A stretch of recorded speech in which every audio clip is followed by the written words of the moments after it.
बिस्मिल्लाहिर्रहमानिर्रहीम। अस्सलाम वालेकुम ख़वातीन हज़रात, मैं हूँ आपका जुनैद सलीम और आप देख रहे हैं इंसाफ डिजिटल।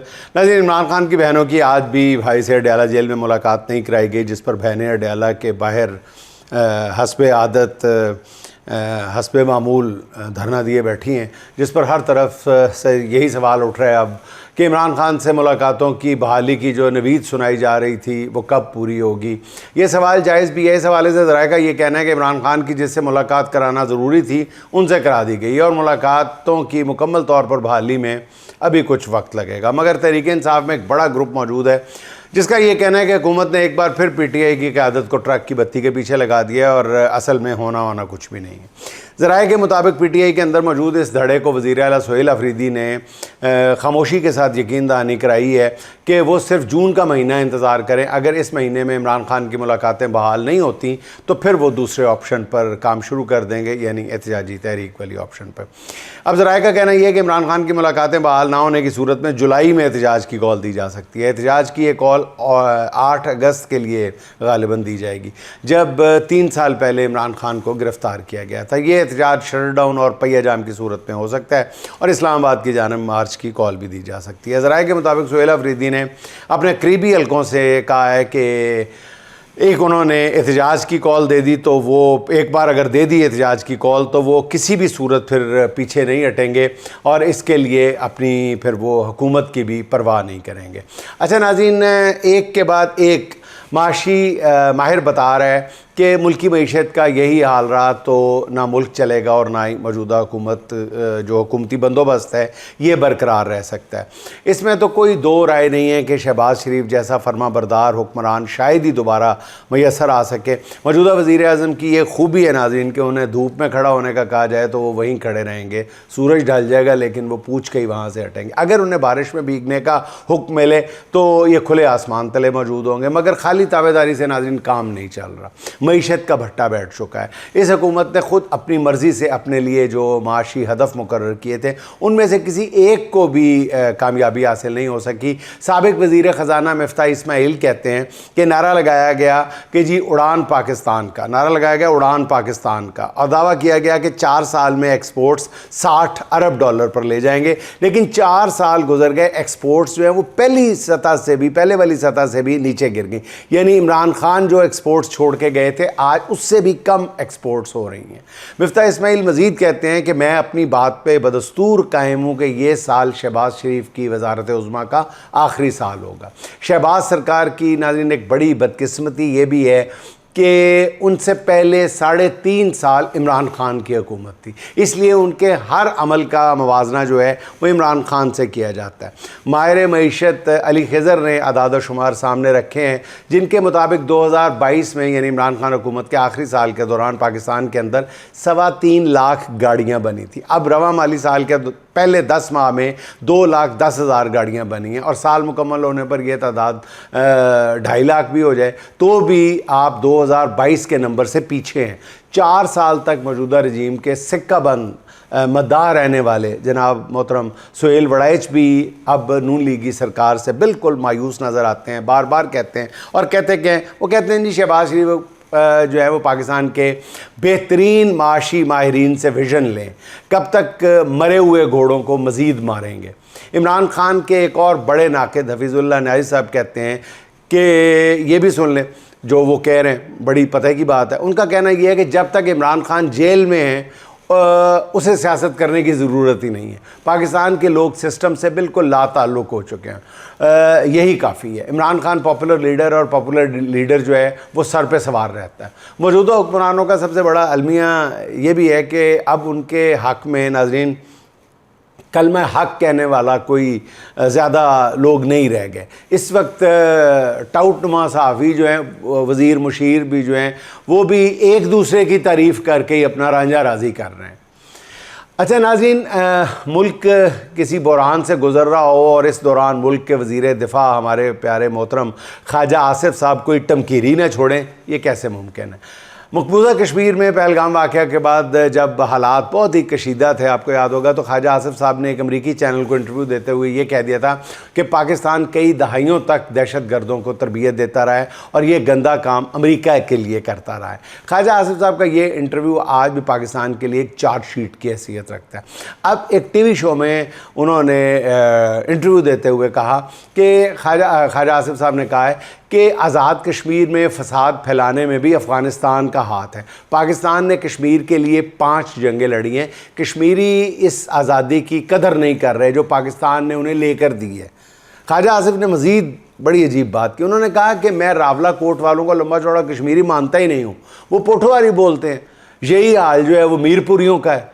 اب کوئی پوچھے کہ کیا خواجہ صاحب آزاد کشمیر میں کوئی ڈیموگرافک یا جغرافک تبدیلی کا ذہن، کوئی آئیڈیا ذہن میں لے کے بیٹھے ہوئے ہیں؟ ذرا سوچیں ناظرین کہ ایک بین الاقوامی طور پر تسلیم شدہ متنازع علاقے کے بارے میں اس طرح کی بیان بازی یا بات جو ہے وہ کیا گل کھلا سکتی ہے، اس کے کیا نتائج ہمیں بھگتنا پڑ سکتے ہیں۔ لیکن خواجہ صاحب ہیں کہ بولتے چلے جا رہے ہیں۔ ایک طرف خواجہ آصف جو ہیں وہ جموں کے مہاجرین کی 12 نشستوں کے حامی اور ان کے خاتمے کو مکمل سلامتی کے خلاف قرار دیتے ہیں، دوسری طرف آزاد کشمیر کے 3 میں سے 2 ڈویژن میں بسنے والوں کو کشمیری ماننے پر ہی تیار نہیں ہے۔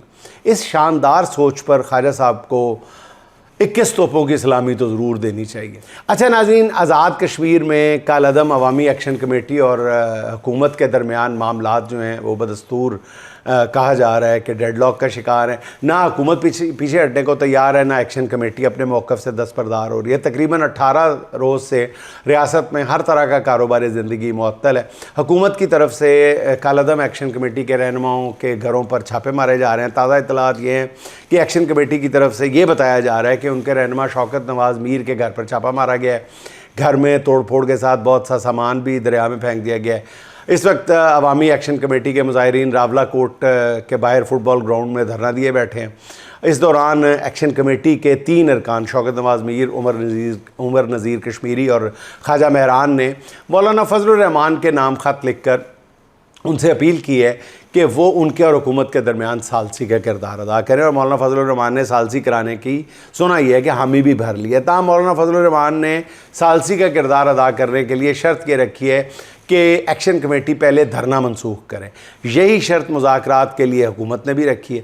ابھی یہ واضح نہیں ہے کہ کیا حکومت نے بھی مولانا سے ثالثی کے لیے کہا ہے یا ان کو بطور ثالث قبول کر لیا ہے یا نہیں، مگر مولانا نے جس طرح ایکشن کمیٹی سے دھرنا منسوخ کرنے کی شرط رکھی ہے اس سے اندازہ ہوتا ہے کہ حکومت نے بھی شاید مولانا کو گو ہیڈ دے دیا ہے۔ اب جو ایکشن کمیٹی کے حامی لوگ ہیں ان کا یہ کہنا ہے کہ مولانا کو چاہیے کہ حکومت سے بھی کہیں کہ وہ نیک نیتی سے مذاکرات کے لیے ایکشن کمیٹی کو کالعدم قرار دینے اور اس کے رہنماؤں کی گرفتاری پر رکھے گئے انعام کی شرط واپس لیں۔ مذاکرات کی کامیابی کے لیے حکومت اور ایکشن کمیٹی کا دونوں کا میرا خیال ہے کہ ایک قدم پیچھے ہٹنا جو ہے وہ ناگزیر ہے۔ اچھا ناظرین، عمران خان اور بشریٰ بی بی کے وکالت ناموں پر دستخط کرانے کے معاملے پر بیرسٹر سلمان صفدر اور سپرنٹنڈنٹ اڈیالہ جیل آمنے سامنے آتے ہوئے نظر آ رہے ہیں۔ جیل سپرنٹنڈنٹ نے عدالت میں بیان دیا ہے کہ جی عدالتی حکم کے باوجود وکالت ناموں پر دستخط نہ کرائے جانے سے متعلق بیرسٹر سلمان صفدر کا بیان جو ہے وہ حقائق کے منافی ہے اور عدالت کو گمراہ کرنے کی کوشش کے مترادف ہے۔ بیرسٹر سلمان صفدر کو پیغام بھیجا گیا تھا کہ جی وکالت نامے لے جائیں، مگر وہ نہیں آئے۔ اس پر رد عمل دیتے ہوئے بیرسٹر سلمان صفدر کا یہ کہنا ہے کہ جیل سپرنٹنڈنٹ کا دعویٰ بالکل درست نہیں ہے۔ میرا سٹاف پچھلے 4 ہفتوں میں 5 یا 6 بار جیل گیا ہے مگر وکالت نامے نہیں دیے گئے۔ بیرسٹر سلمان نے مزید وضاحت کرتے ہوئے کہا ہے کہ 15 جون کو توہین عدالت کی درخواست دائر کیے جانے کے بعد جیل حکام نے انہیں کہا ہے کہ صرف عمران خان کا وکالت نامہ لے لیں، بشریٰ بی بی کا نہیں۔ بشریٰ بی بی کا وکالت نامہ نہ ہونا ہمارے لیے قابل قبول نہیں ہے۔ اس معاملے میں کون حق پر ہے کون نہیں، اس پر کوئی رائے دیے بغیر صرف یہ کہنا چاہتا ہوں کہ بیرسٹر سلمان صفدر بہرحال لیکن ہائی کمپیٹنٹ، قابل احترام اور प्रोफेशनल वकील हैं, वो अपने मुवक्किल इमरान खान और उनकी अहलिया का केस लड़ रहे हैं, बहुत संजीदगी के साथ, अरकरेज़ी के साथ लड़ रहे हैं। उन्हें सुप्रीडेंट जेल के साथ नया महाज खोलने की क्या ज़रूरत पड़ी है? दूसरा, बैरिस्टर सलमान सफदर ही नहीं, इमरान खान की लीगल टीम के कई वकला, जिनमें खालिद यूसुफ एडवोकेट सर फहरिस्त हैं, वो कई माह से सोशल मीडिया पर शोर मचा रहे हैं कि उन्हें इमरान खान से वकालतनामे साइन करा कर नहीं दिए जा रहे। इन गवाहियों के होते हुए बैरिस्टर सलमान सफदर का मौक़िफ़ जो है वो वाज़े तौर पर दुरुस्त नज़र आ रहा है। अच्छा नाज़रीन, पंजाब की वज़ीर इत्तलात अज़मा बुखारी साहिबा का कहना यह है कि जिन बच्चों ने PTI को वोट डाला था वो होनहार स्कॉलरशिप और लैपटॉप ले रहे हैं, धड़ाधड़ ले रहे हैं, किसी से नहीं पूछा जा रहा कि आपकी सियासी जमात कौन सी है। अज़मा बुखारी साहिबा के इस बयान से दो बातों का पता चलता है। एक तो ये कि उनके बयान से खामखा ध्यान इस जानिब चला जाता है कि स्कॉलरशिप और लैपटॉप जिन तलबा को दिया जाता है उनसे ये भी पूछा जाता है कि उन्होंने इलेक्शन में किसे वोट दिया, क्योंकि किसी के माथे पर तो नहीं लिखा होता कि उसने किस जमात को वोट दे रखा है। अगर तलबा से उनकी सियासी वाबस्तगी पूछी जा रही है तो ये सरासर गैर अखलाकी और गैर कानूनी बात थी। दूसरी बात यह है कि मोहतरमा अज़मा बुखारी साहिबा ने यह भी तस्लीम कर लिया है फिर कि PTI को वोट डालने वाले कोई आम नौजवान नहीं है, ये तालीमी मैदान में भी नहायत ब्रिलियंट और लायक स्टूडेंट हैं। यानी मुल्क के ज़हीन तरीन तालिब इल्म जो है वो इमरान खान को अपना लीडर मानते हैं। वैसे तो नाज़रीन, जमहूरियत में हर एक का जो वोट है बराबर होता है, मगर फिर भी पढ़े लिखे तबके में सबसे मकबूल जमात जो है वो तहरीक इंसाफ का दबे लफ्ज़ों में तस्लीम किए जाना एक बड़ी ज़बरदस्त हकीकत है, जिसका इज़हार मोहतरमा अज़मा बुखारी साहिबा ने भी कर दी है किसी न किसी अंदाज़ में। कहना तो वो ये चाहती थी कि उनकी हुकूमत मेरिट पर स्कॉलरशिप दे रही है, मगर वो ये हकीकत भी बता गई कि नई नस्ल का लीडर इमरान खान है। शायद इस तरह के तजर्बे के बाद वोटर की उम्र 18 से बढ़ाकर 25 साल करने की आवाज़ें उठ रही हैं।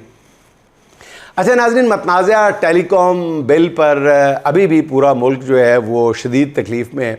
वज़ीर IT ने बिल में नकाइस को तो तस्लीम कर लिया, मगर वज़ारत IT की तरफ से बिल से मुतालिक जो वजाहत जारी हुई है उससे पता चलता है कि IT की वज़ारत को अपने किए पर कोई पछतावा भी नहीं है। इस वजाहत का लुबे लुबाब ये है कि इस बिल को समझने में गलती हुई है और असल में बिल में कोई गैर इंसानी बात नहीं है, कोई ऐसी बात नहीं है जिससे बुनियादी इंसानी हकूक़ पे ज़रब पड़ती हो। दूसरी तरफ वज़ीर आज़म ने इस बिल का जायज़ा लेने के लिए जो 11 रुकनी कमेटी बनाई है उसमें बेशतर वही अफराद शामिल हैं जिन्होंने ये शोरा आफाक बिल तश्कील दिया, यानी जिनको कटहरे में खड़ा होना चाहिए था उन्हें जज बनाकर ज्यूरी में शामिल कर दिया गया है, जो खुद ही जज़ा व सज़ा का फ़ैसला करेंगे। अब बिल की तश्कील में हिस्सा लेने वाली 3 वज़ारतों की सरबराह जो है शिज़ा फ़ातिमा समेत इस कमेटी का वो हिस्सा है। ज़राए का ये कहना है कि टेलीकॉम सेक्टर की इस बिल के हवाले से बड़े अरसे से कोशिशें जारी हैं, जिसके लिए बहुत उन्होंने अरकरेज़ी की है, यानी बहुत कुछ खर्च किया है, मेहनत कह रहा हूँ और कुछ नहीं कह रहा। इसलिए ये मामला एक कमेटी बनाकर ख़त्म करने वाला नहीं है। अच्छा नाज़रीन, आखिर में आतिफ़ के चंद अशार। चराग ज़ोम वफ़ा में जलते हुए थपेड़ों की ज़द में आए, चराग ज़ोम वफ़ा में जलते हुए थपेड़ों की ज़द में आए, मिजाज रखते थे जुगनुओं का सो हम सवेरों की ज़द में आए। हमारी आँखों का मसला भी निज़ाम शमसी से कम नहीं है, हमारी आँखों का मसला भी निज़ाम शमसी से कम नहीं है, जो ख्वाब महवर से हट के देखे थे सब अंधेरों की ज़द में आए। ज़मीन ज़ेवर मकान गिरवी, गरीब हारी की जान गिरवी, ग़ुलाम इब्ने ग़ुलाम होकर जो इन वडेरों की ज़द में आए। रफ़ूगरों ने शिकम की खातर वतन की चादर को छेद डाला कि हम लुटेरों से बच के निकले तो फिर लुटेरों की ज़द में आए। अब आस्तीनों में पलने वाले जो फन उठाएं तो सर कुचल दो, अब आस्तीनों में पलने वाले जो फन उठाएं तो सर कुचल दो, ये नाग फितरत का ज़हर उगलेंगे जब सपेरों की ज़द में आए, ये नाग फितरत का ज़हर उगलेंगे जब सपेरों की ज़द में आए। नाज़रीन, खुश रहें, खुश रखें। आपसे मुलाकात होगी इंशाअल्लाह अगले व्लॉग में। अल्लाह हाफ़िज़।